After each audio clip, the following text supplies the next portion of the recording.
Bejn it-3 u s-7 ta' Lulju saret il-Malta Fashion Week, 5 tiem ta' ċelebrazzjoni tal-moda li taw opportunità sabiex diżinjaturi lokali kif ukoll internazzjonali stabbiliti u anke dawk ġodda jesponu it-talenti tagħhom. Bil-qofol jintlaħaq fl-10 ta' Lulju meta dakinhar issir is-serata tal-Malta Fashion Awards.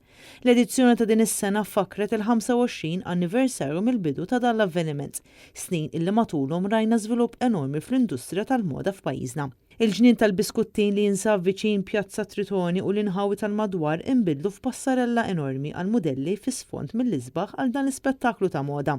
Dan l-avveniment ta' kull sena jkun mistenni minn dawk kollha li għandhom għal qalbhom il-moda, fejn matul dawn il-jiem wieħed seta' jassisti għal diżinji varji tal-biss, bit-tema prinċipali tkun ibbażata fuq kuluri vibranti b'diżinji innovattivi u b'taħlit kulturali mis-settur tal-moda. Fashion Week ifisser ħafna għal modelli bħali għax hija l-unika avveniment li jisiraw Malta, l-unika show li jisir darba fis-sena, so we all nkunu eċċitati ħafna li.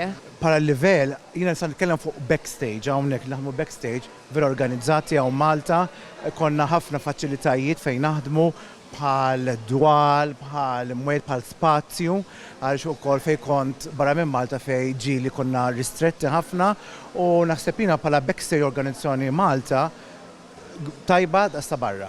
Hija xi ħaġa super organizzata u xi ħaġa li fil-verità tista' tesprimi dak li taf u dak li tieħu pjaċir tagħmel. Id-diżinjaturi kellhom l-opportunità li juru x-xogħlijiet tagħhom fejn amalgamaw flimkien it-teknika tradizzjonali ma' elementi kontemporanji.